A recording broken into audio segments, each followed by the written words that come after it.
Good evening. It's September 20th, 2013. My name is Matthew Ogden, and I'd like to welcome you to our live webcast tonight on LaRouchePAC.com.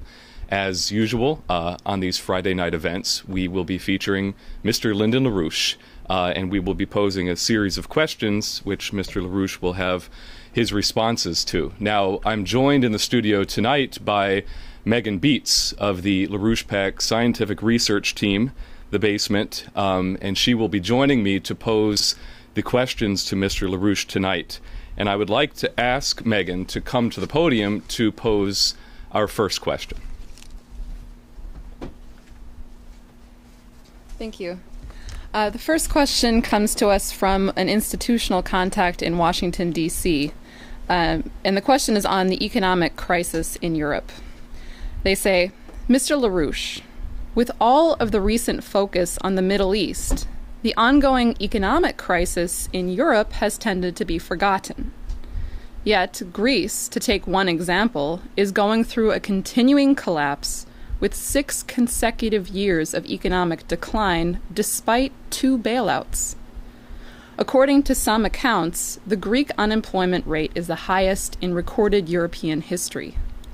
Spain, Portugal, and other European nations are not far behind Greece in the collapse process.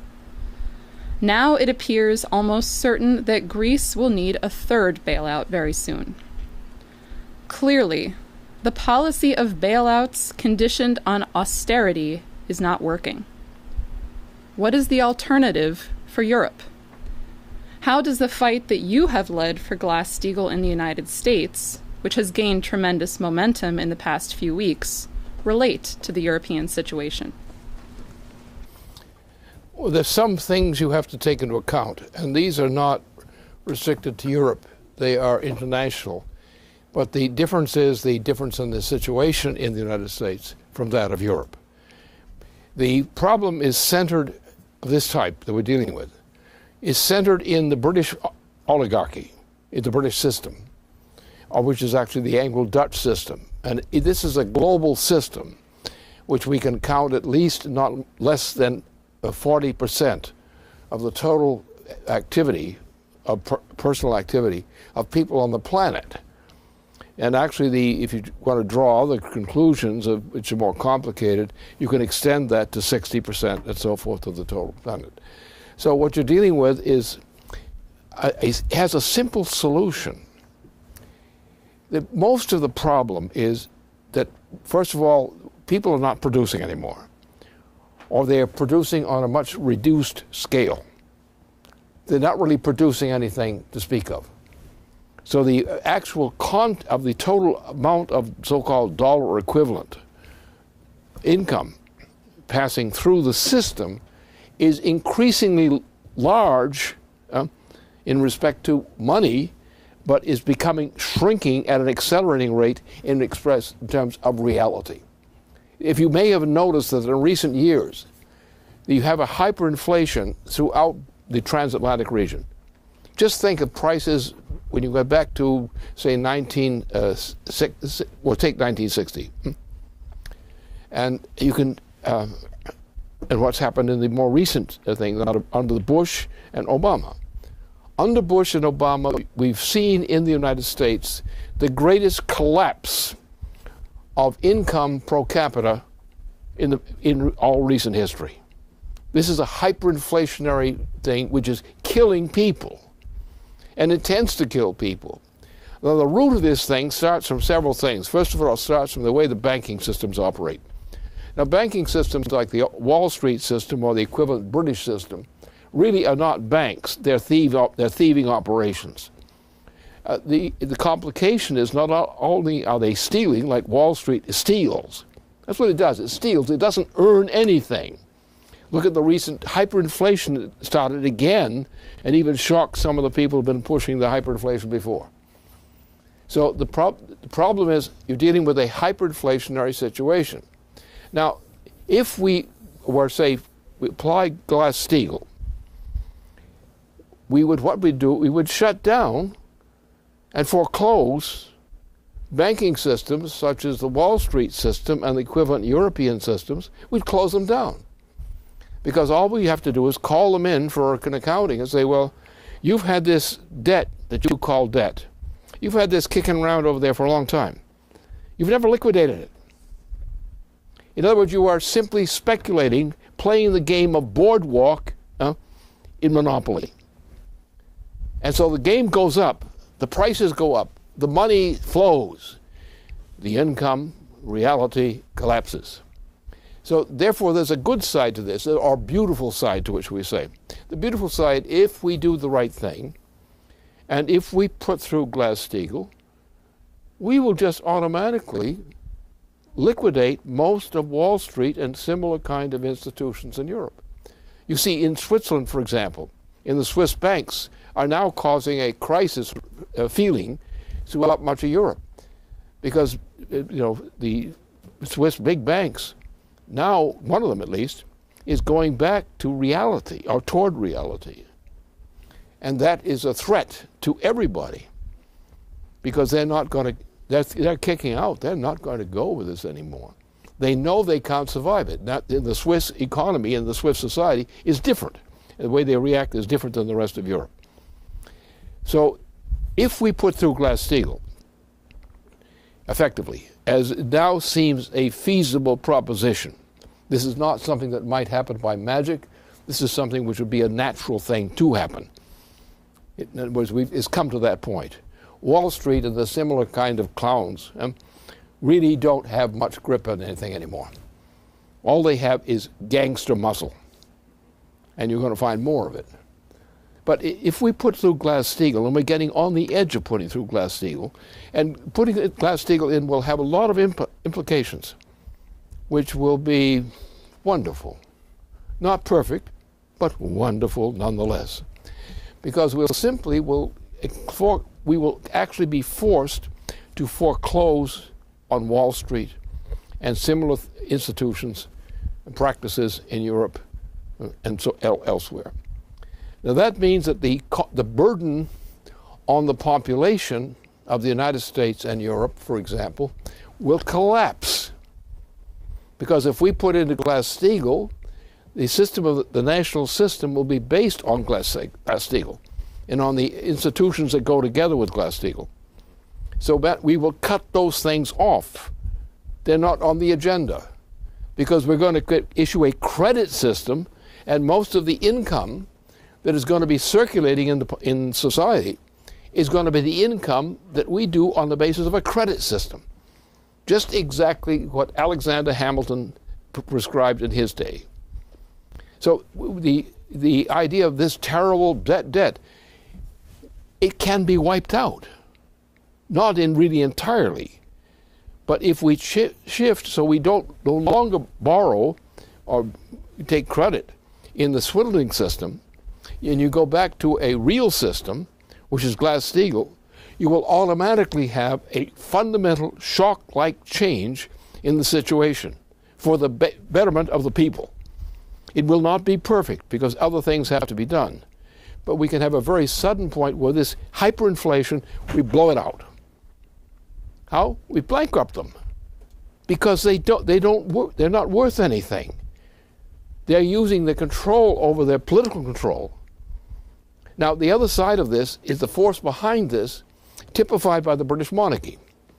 Now, the British monarchy is not the British monarchy, it's the Anglo-Dutch monarchy. It's a worldwide empire, which is the dominant empire on the planet, is the Anglo-Dutch system of empire. And even though gave them the credit for the modest 40% of world income, they actually are larger in terms of the gambling.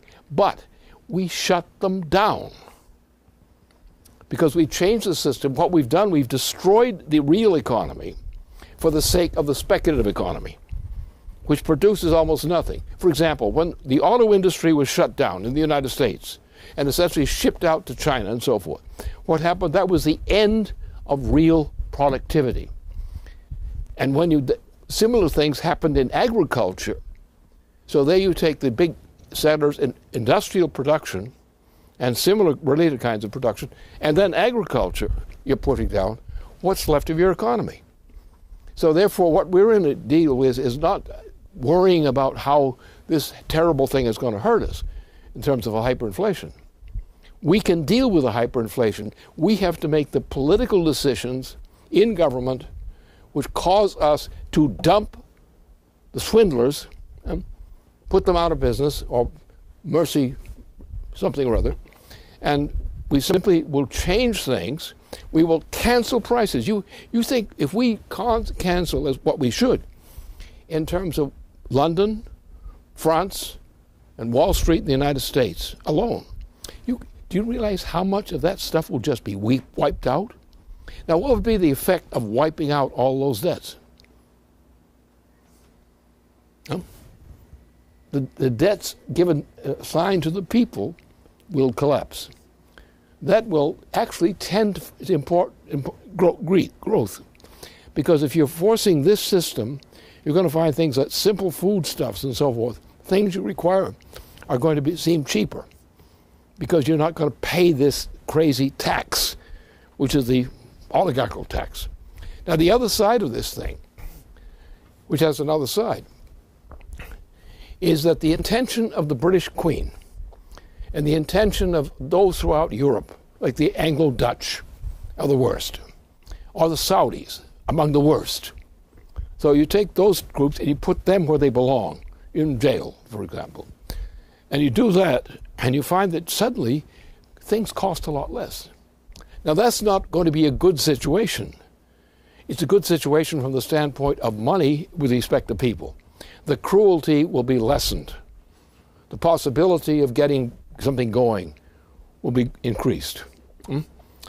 But that means we then have to go to a driver program, a science-based driver program, to get some real production going. In other words, all we're on the verge of doing right now is simply to wipe out the swindlers. And that we are free of the tax which comes into everybody's purchasing power, the tax of the swindler tax. That does not cause growth. It does tend to improve the situation and will cause a shift of the money flow from pure swindling to some internal economy measures in Europe and the United States. But what we really need to do is to go with a fundamental reorganization of the planetary system. Now, we are dealing with the planetary system, which now has a little bit of a problem in it.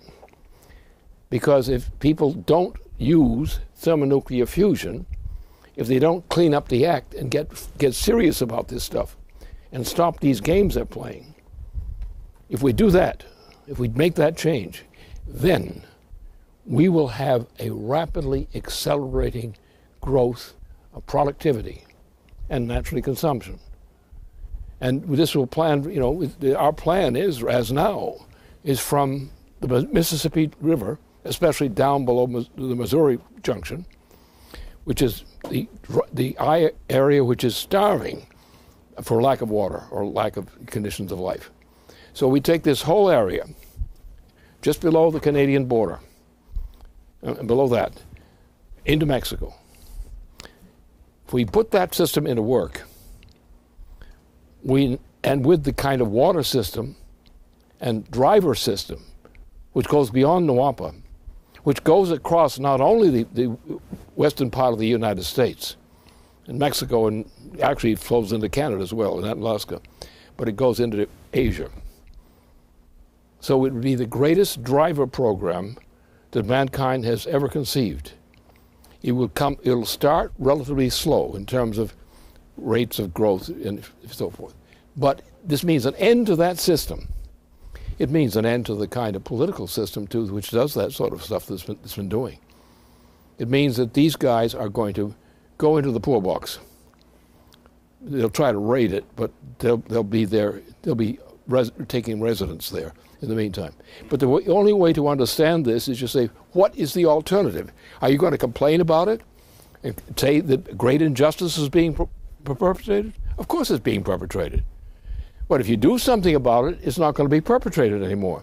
Now it's just a problem, a challenge to solve the problem. And to do that, two things. First of all, shut that thing down, shut that system down, and go back to an honest system and try to manage.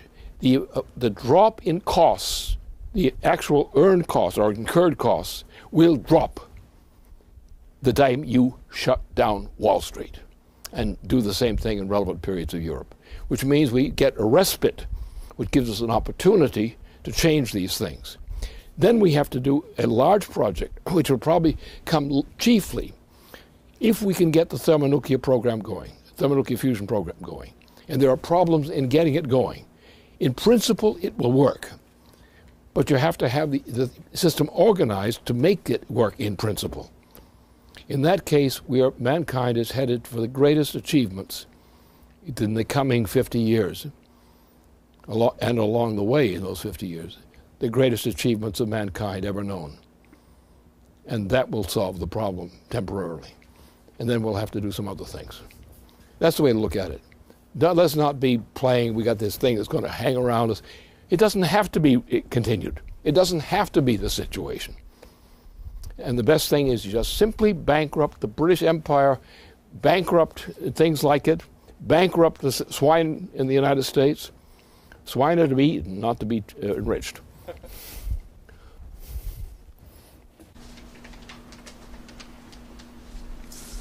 Well, I'd like to follow up then on what you've just raised in terms of the driver program and ask you a question on the fusion economy. Just to mention, currently there's an international conference on fusion power occurring in Spain, which has brought together over 500 of the world's top fusion scientists and engineers. And the conference is the 11th International Symposium on Fusion Nuclear Technology. Such symposiums have been held every 2 to 3 years, bringing together these groups of scientists since 1988, with the goal of fostering collaboration among scientists and engineers working on fusion power.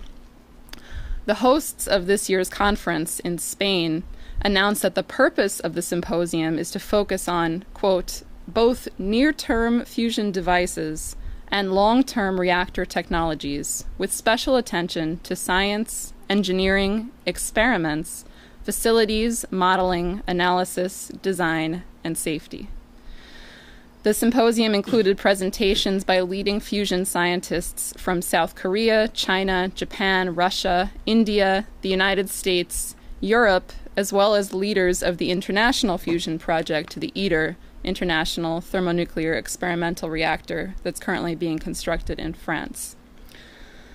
Now, that being said, the development of the peaceful use of thermonuclear fusion and the technologies that will be available to mankind that would come along with it, this is an effort which you have been spearheading for decades.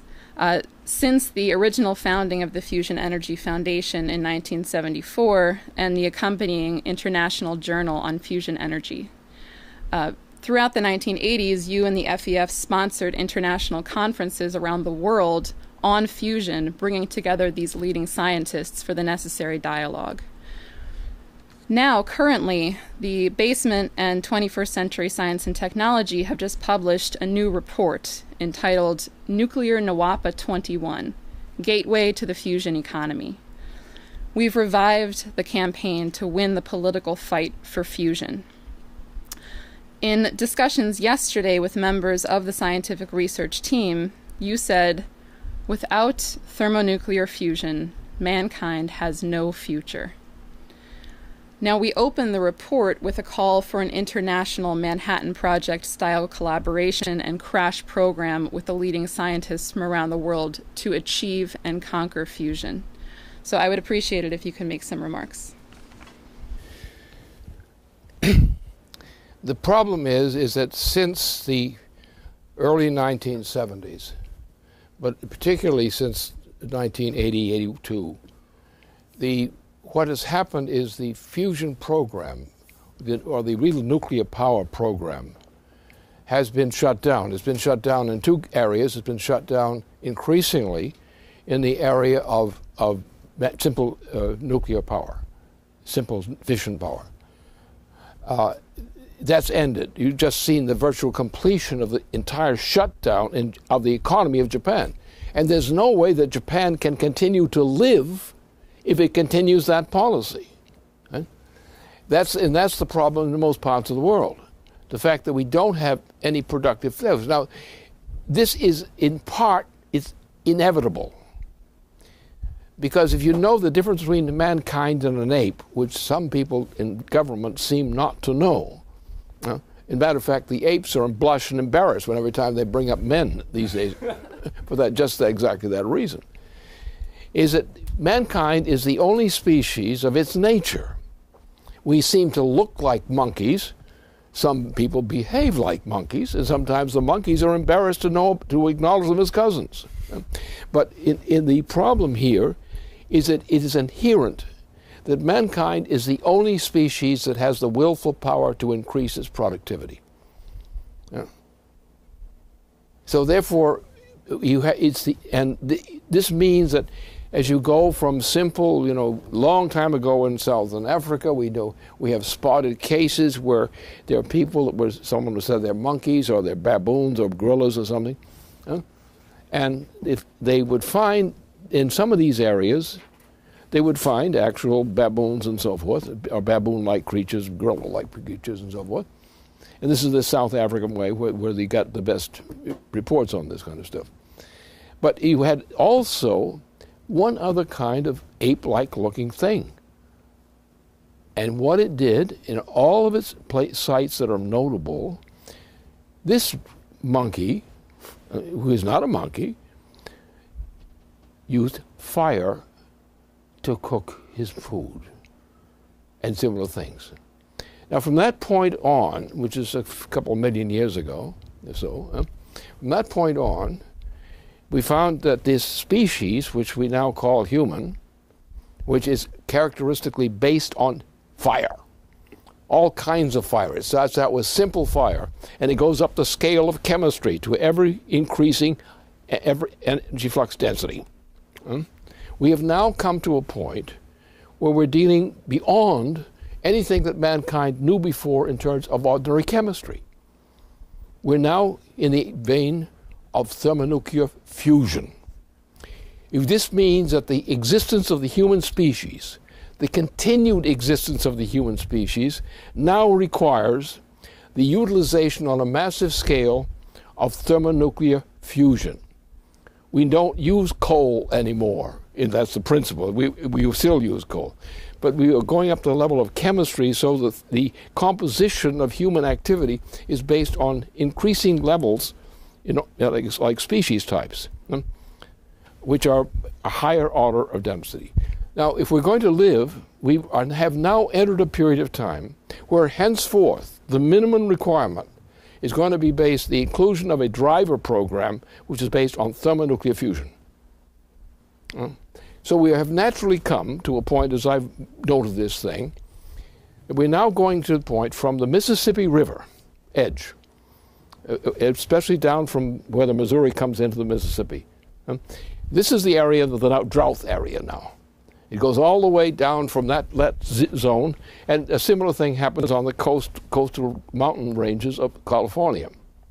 So now we're having a general collapse of this type.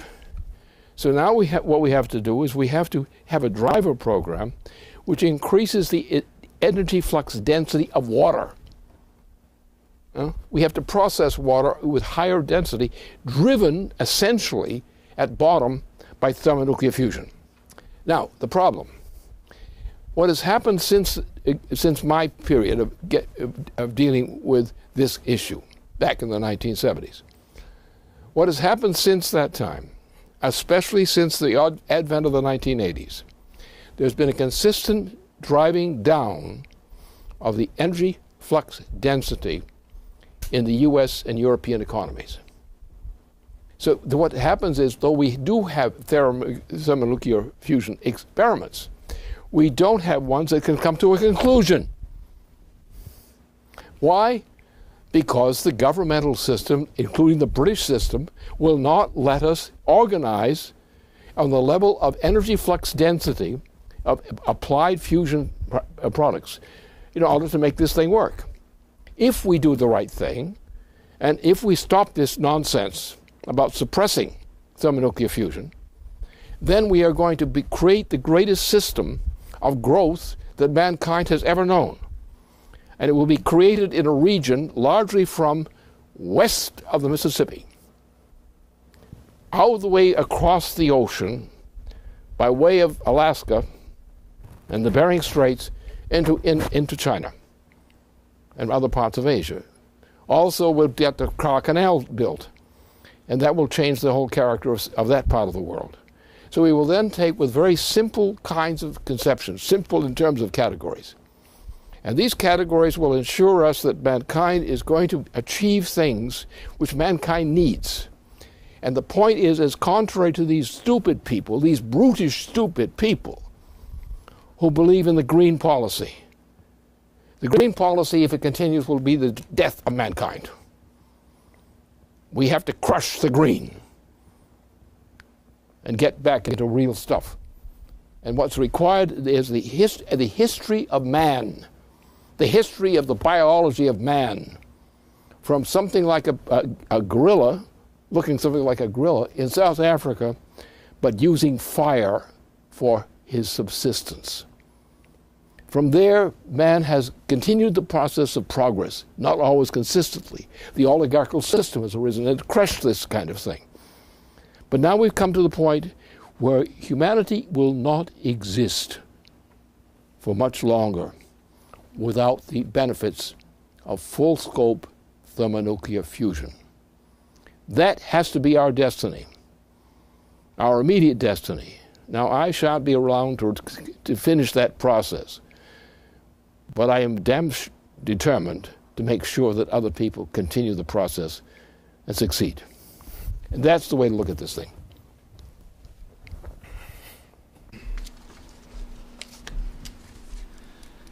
Well, let me ask a question on the subject of the opportunity to shift the paradigm which has dominated, as you've referenced, world policymaking and held the progress of humanity back. In the wake of the strategic and diplomatic victory that President Vladimir Putin and Sergei Lavrov won in the case of Syria, with the successful outflanking of Obama to defuse the bomb, which would have detonated World War III had the operation in Syria gone forward. There are now similar efforts to achieve a similar result concerning the threat of war with Iran. Hassan Rouhani, the newly elected president of Iran, has been making very public efforts at initiating a policy of what he calls constructive engagement. On the eve of his trip to New York City for the upcoming General Assembly meeting of the United Nations, Rouhani has made several direct appearances in the United States press, on NBC television, and just yesterday in an op-ed that he published in the Washington Post, which have allowed him to speak directly to the American people, much in the same way that President Putin did in his op-ed of the New York Times from last week. And what President Rouhani asserts in this op-ed is that we have the urgent necessity of overcoming the ingrained Cold War mentality of zero-sum game, geopolitical unilateralism, and imperialism in the favor of constructive engagement, as he calls it, between great powers in the spirit of mutual benefit and security. And he emphasizes that the key to this kind of dialogue is the recognition and the respect for different, distinct cultures and national identities of sovereign states. And the only way to establish this new paradigm in international relations is to cease focusing on the negatives and to begin focusing on a positive vision for the future of all of humanity.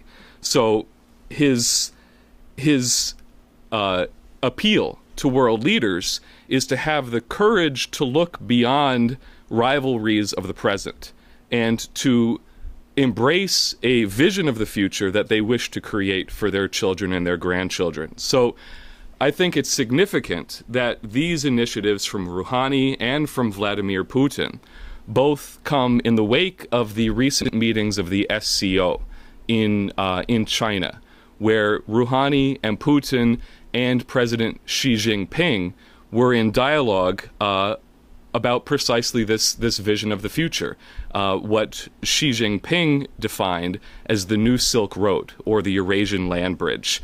And this is something which you've emphasized for years would be based on the principle of the Treaty of Westphalia, the benefit of the other, or, in other words, the common interest of mankind. And this is something which has also been the basis of the proposals for the SDE, the Strategic Defense of Earth. So my question is, with this clear opportunity for a paradigm shift in our hand, how can we secure the necessary political victories in order to make this possible?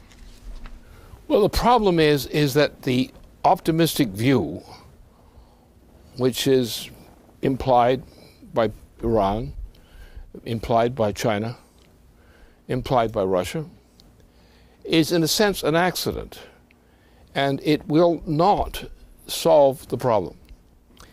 Because remember that we've come to the point where weapons which decide wars are thermonuclear weapons.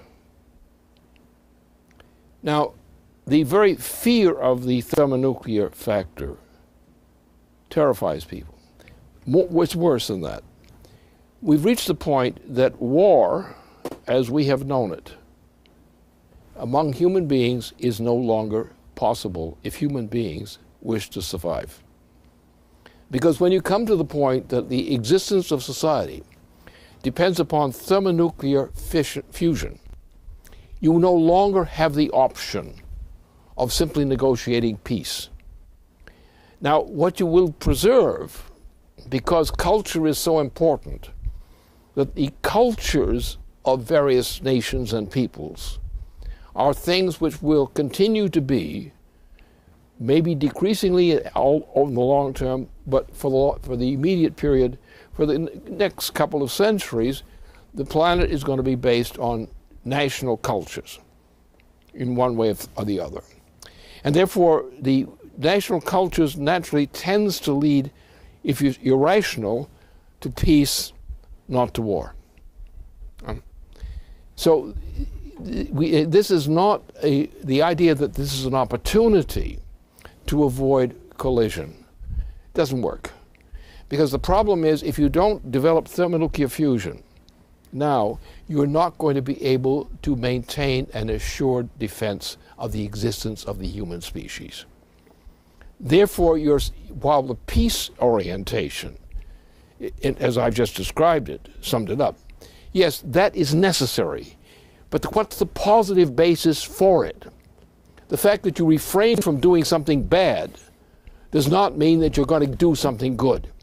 So you have to have a driver of self-interest which goes beyond these kinds of considerations. And what we need to do is drive now and stop this nonsense and get a thermonuclear fusion driver. We have on our hands, if we can cut the suppression of thermonuclear fusion, what we have is a system now where they're playing games with thermonuclear fusion. They're not allowing it to work. They're not giving it the opportunity to be applied in the level of intensity which we can fairly estimate is required to do the job. Because what we're going to do is we're going to take the Pacific Ocean and both sides of it, from the Mississippi across the region, up through the Bering Straits, and into Asia. And that area is going to be developed on the basis of a thermonuclear fusion driver. It will probably take up to 50 years to get this thing organized. Maybe we'll be lucky and get it in less. But this is the only secure basis for the future of humanity, because we have to, on the other hand, we have to defend Earth against these obstacles, these asteroids. And one big asteroid hitting Earth can just knock out the entire human population. We have no defense against that. And that's an example of the reality we face. You have all these people with their opinions. My opinion, his opinion, her opinion, the child's opinion, the monkey's opinion. It doesn't work. If you're going to deal with the universe, and that's what we're dealing with, this is not some little park that you're living in called Earth. This is a part of the solar system, and the solar system is a pygmy, and it's stupid. The solar system is going to sleep on us now. And the world is going to get cold and colder. We've had cold periods of that type before, when the sun decided to take a long-term nap, which it's doing now. And the best indications are just exactly that. So we're going to need that. We're also, do you know what it takes to deal with an asteroid which is determined to kill you all off? Do you know what the means is, the organization that's required? So therefore, the very existence of man depends on changing their stupid attitudes and to realizing that mankind has been achieved because we have the gift of creativity, which no other species has. And it's by using our creativity, which leads us to higher orders of capability, that mankind can survive and achieve and find a useful place for it in the whole system. I'm always going to live on Mars. But we can put devices and create them from Earth and put them on Mars, and we can do all kinds of things up there, including help to run up a system to defend Earth and Mars, for example, from these asteroids that are dangerous. And nothing's being done about it. Yes, some people are tinkering with this thing and talking about it, thinking about experiments, but they're not getting ready to do the job. And what mankind needs is a complete change from attitude on this account. Yes, we are going to have nations and national cultures. We're going to defend them. We're going to maintain them and promote them. But we're not going to kill each other, because that's just plain stupid. And what you've got is, the problem you've got is empires. You've got the imperial system. And for a long time, we don't even know too clearly how this worked out.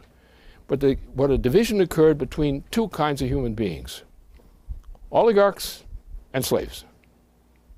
And you were mostly slaves in that category. And what the oligarchs' chance was, say, well, mankind, if mankind have a large population, then mankind will take over away from the oligarchy. Therefore, we must periodically kill off mankind in general in order to protect ourselves in behalf of the oligarchy. That's what the Queen is doing. The whole rumpus now is based on the Queen's policy of reducing the human population to 1 billion or less from its present level of 7 billion. That's what this whole confusion is. And therefore, what you've got to do is you've got to get rid of the oligarchy, including what the Queen of England represents. You've got to get rid of it, because this is what's controlling the planet. And if we just sit and try to do what we do as we do now, mankind won't survive. If you want mankind to survive, you've got to accept the preconditions of development, which are necessary to permit the possibility of man's survival. Under those conditions, mankind can do very well. But right now, we've got the problem. We've got the western areas of the United States and northern Mexico and so forth are hopeless right now. The United States is dying physically because of Wall Street and the Queen of England. These are the forces that are destroying the ability of human beings to live as a species. And therefore, we need projects which do a multiple number of things that we need done. We need to protect man now as a species. We need to free man from the slavery that Wall Street merely typifies. Shut down Wall Street. It doesn't earn anything. It's not good for anything. If it does anything good, it's an accident. We need bigger accidents of that kind. And take them out. We need the end of the oligarchical system. And if we don't get that, then the very weapons which we could use to save mankind would be used by mankind against itself. So the time has come, no bones about it. Anybody who's got a different opinion, contrary to what I just said, is an idiot.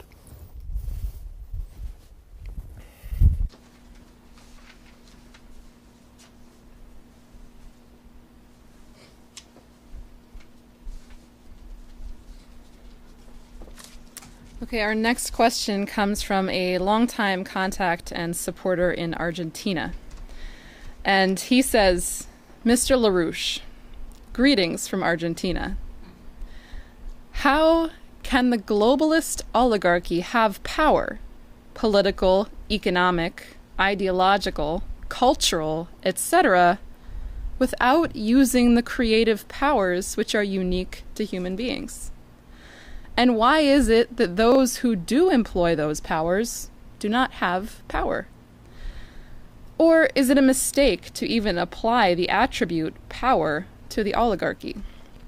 Or, also, could it be that the power which the oligarchy employs is made possible by the fact that there are not enough people on a world scale who use their creative powers?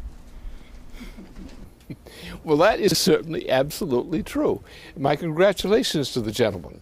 It's an excellent sentiment, and not a mere sentiment. That's true. But what the key thing is what I just said. We have to understand that mankind is an evolutionary animal, and not an animal. And mankind depends upon the noetic powers which no other known living species ever exhibited. That is therefore mankind's inbred mission, its inbred capabilities, its identity.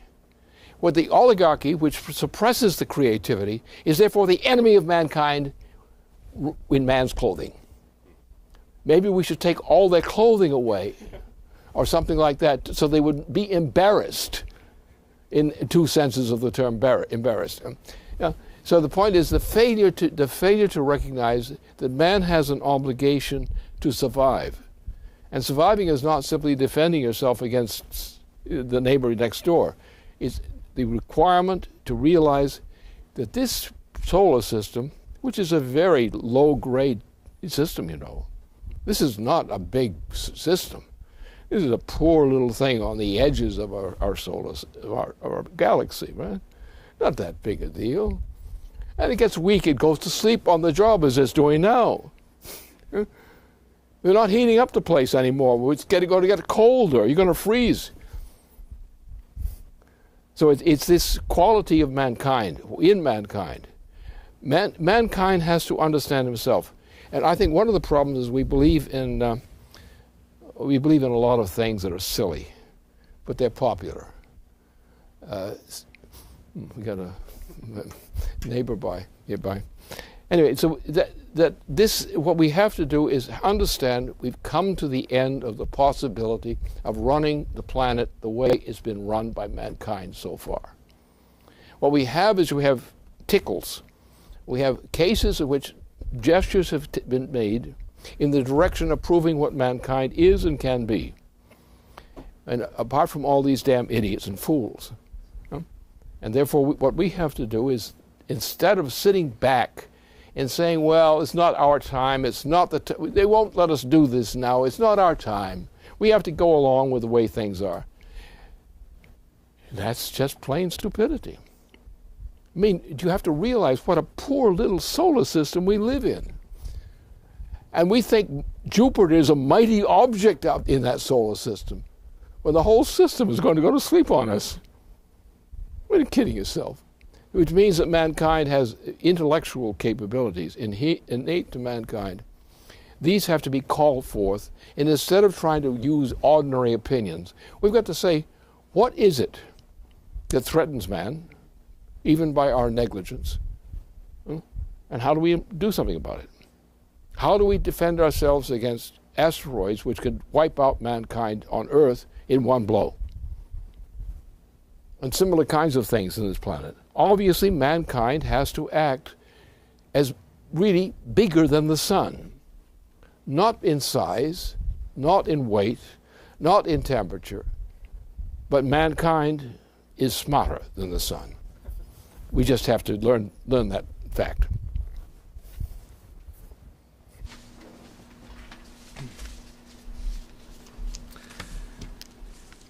At the beginning of this week, LaRouche TV posted a video titled Profile in Courage, an interview with Representative Cornelius Gallagher.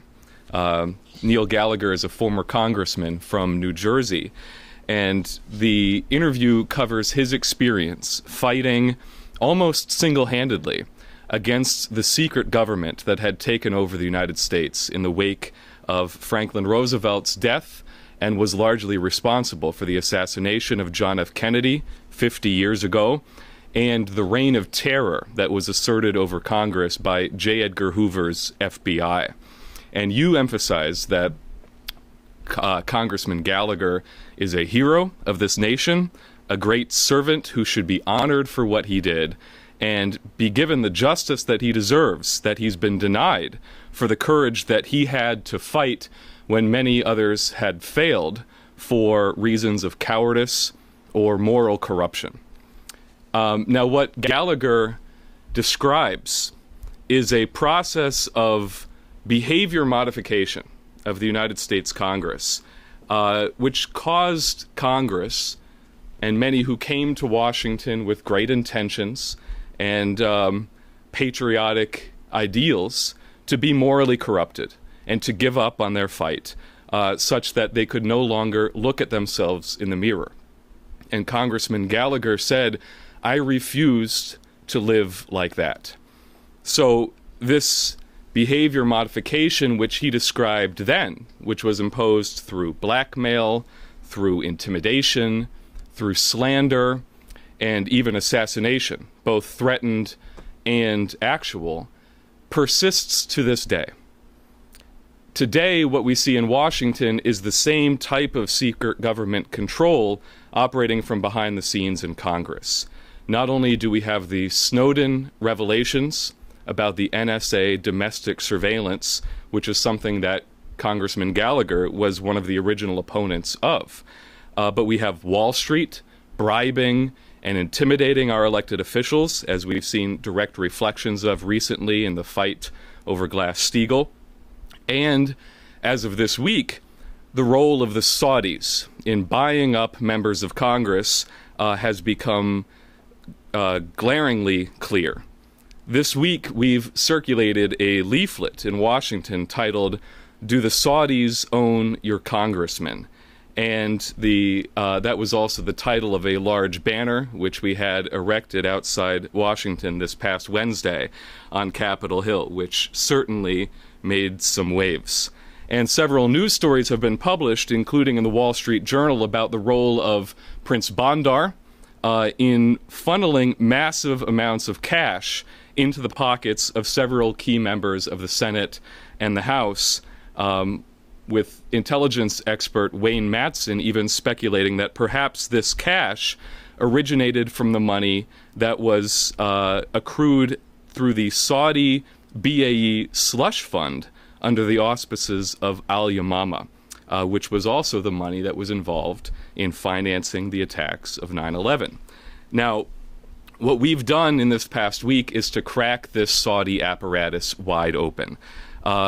Last week, Congressman Walter Jones issued a press release in which he announced that he actually had the opportunity to read the secret classified 28 pages of the original 9/11 Commission report, which reportedly deal with the Saudi role in coordinating and financing the support network behind the attacks of 9/11. And what has happened now in the wake of Jones's announcement is that this initiative has set the precedent and opened the door and has caught the attention of congressmen from both the Republican and the Democratic side, who are now saying in direct conversations that we've had with them, both Republican and Democrat, saying, I have to see those 28 pages. If Jones has seen them, then I have to follow in his footsteps and use my clearance to do the same. And I have to know what those 28 pages contain. So my question is, in taking on this secret government apparatus, which is the expression of the Anglo-Dutch oligarchical system inside the United States, what lessons must members of Congress learn from the experience of both Congressman Gallagher and yourself? And what will give these congressmen the strength to endure the type of threats and abuse which come along with taking on the enemies of this nation? This is a slightly complicated matter. First of all, what's obvious is that as long as the British system, the Anglo-Dutch system, dominates this planet, there is no real hope for humanity on this planet. So that rubbish has to be removed. That's the first thing. And we have to mobilize people on the basis of being tough on them, because what they're doing is, in one sense, what it was customarily to be done, was cowardice prevailed. What we've seen recently, since, well, it started probably in the fall or late spring of the previous year, we got some guts began to flow, and our organization, as small as it was able to start something happening in a direction which caught on with other people, not because they were some kind of attachment to us, but because they, when they saw what we were saying, recognized that that was their interest too. Not that it was our interest to support them, but they knew it was their interest too, and that I was doing something about it. We were doing something about it. It seemed timid at the first, but as you notice, and recently, in California in particular, in Delaware first, but then in California, Wall Street suddenly realized that they had gone to sleep, that I was taking over the nation. No, I was not taking over the nation, as any of you know. But we were providing a movement which had a self-authoritative characteristic. And because we stuck to the thing, and because we were right, and people more and more recognized we were right. And they also recognized what a bunch of stinking bums we had on the other side. So what we've had now, we have a process where Glass-Steagall, but also other things, is now a factor which is influencing the entire population. And only bad people, in general, still like Wall Street. And even Wall Street doesn't like Wall Street. We saw recently where some of them are trying to hold back on the hyperinflation, and some of the other guys were going along with a real hyperinflation. The most stupid thing they could possibly do. Because, you know, sometimes criminals are stupid as well as being criminals. They're nasty, but they're no good for themselves or anybody else. And so the situation is now that we have to concentrate on things which I said earlier this evening, and we have to get people to halt and think. Realize that Jupiter is not the problem. Saturn is not the problem, though we think there's some Saturnalia going on in London, but that's another matter. But this is the thing we have to base on. We have to realize what I said earlier.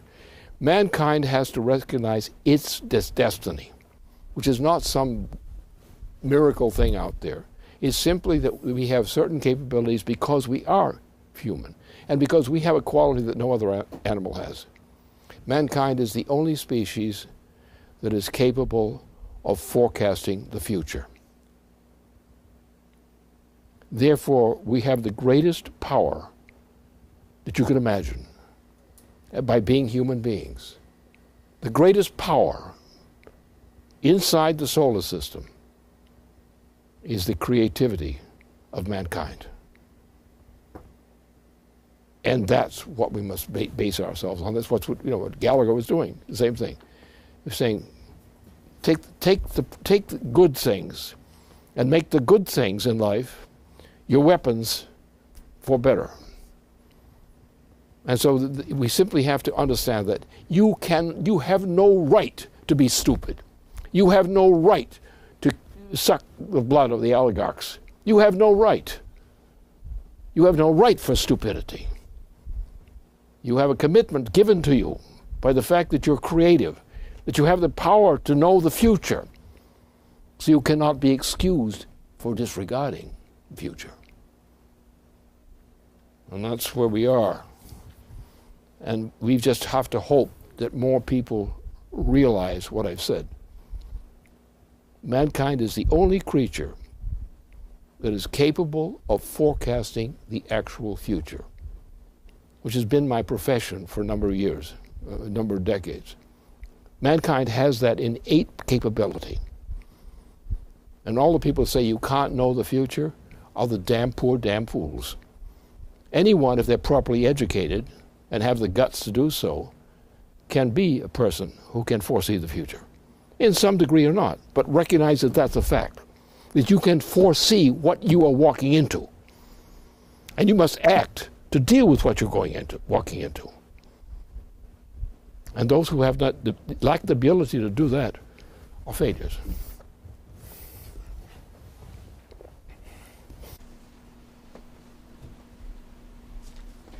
So I'd like to ask you one final question as a follow-up to comments you just concluded on the issue of art and creativity.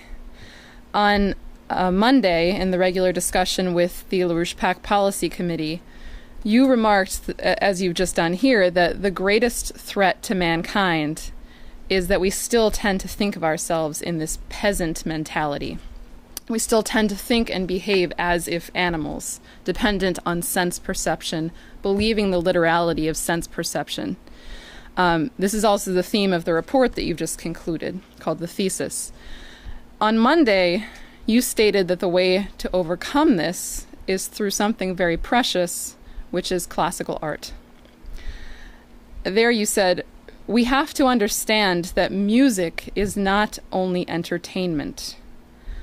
That great classical drama is not entertainment, but is a very essential part of reality, without which there is no reality, and that is not understood, because for too long, under the influence of the oligarchical system, we've taken a precious thing like classical music and called it entertainment.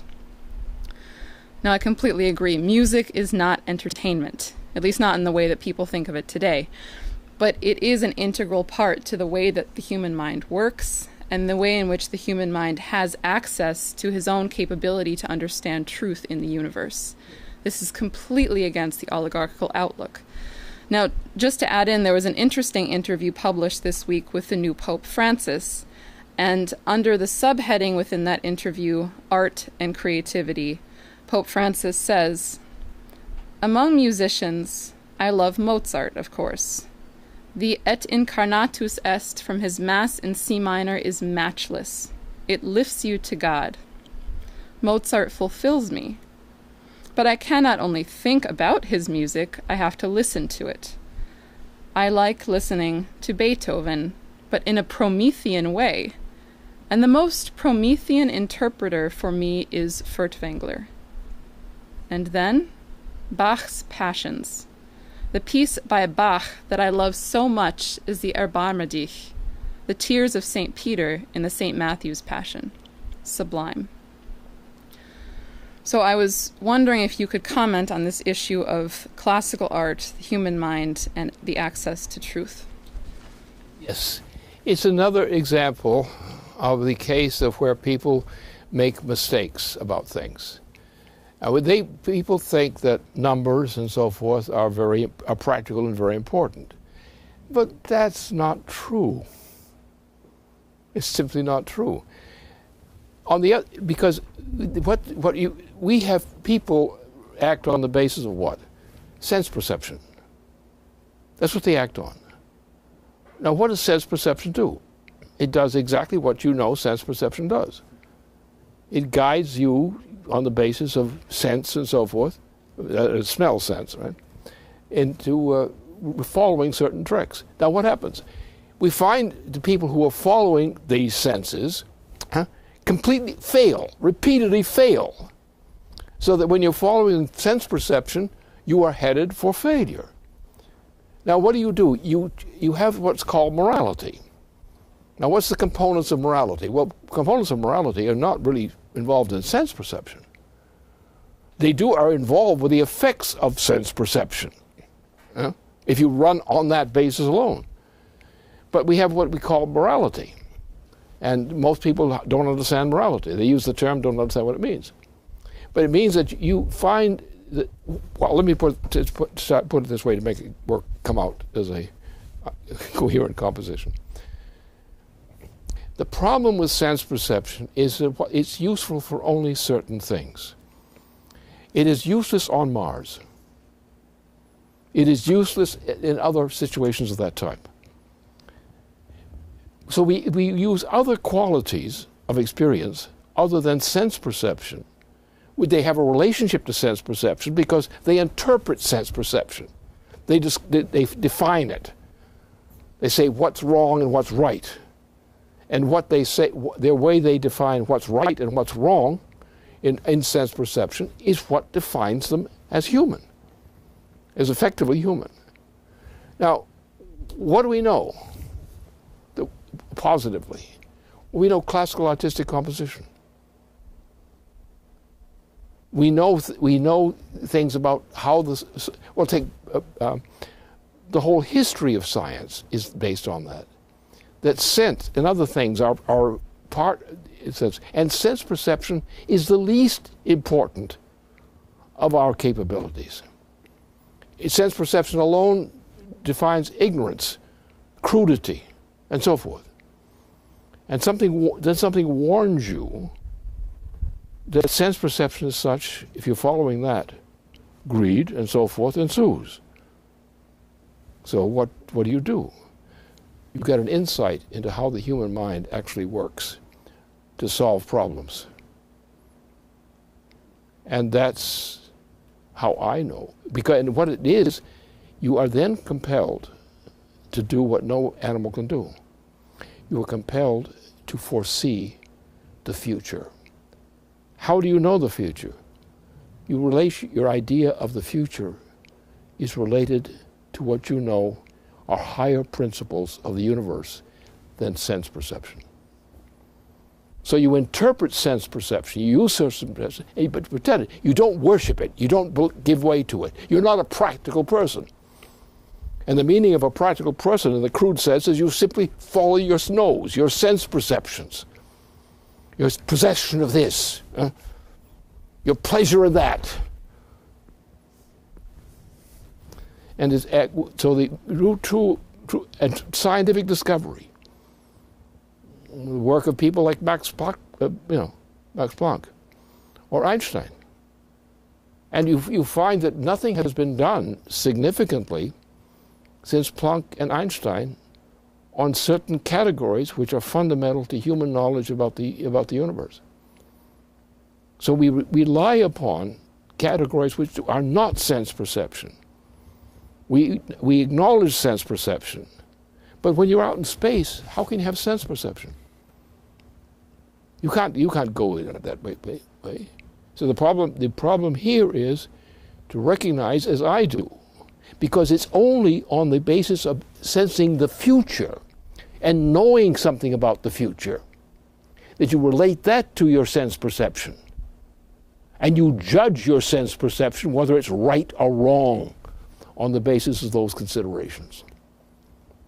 And what we have is a bunch of crude, stupid monsters who say, I'm practical. I'm practical.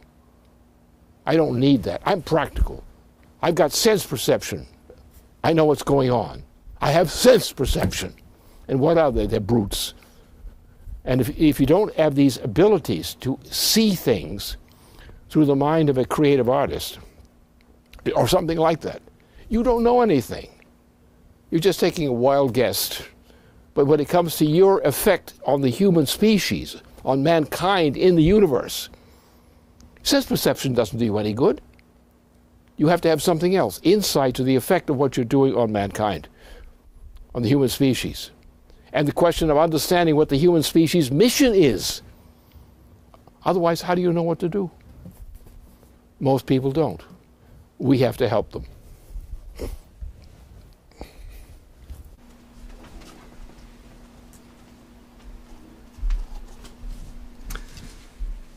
Thank you very much, Lynn.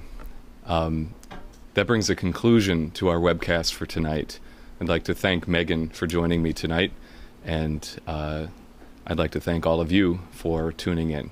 So, good evening. That brings a conclusion to our broadcast tonight. Stay tuned.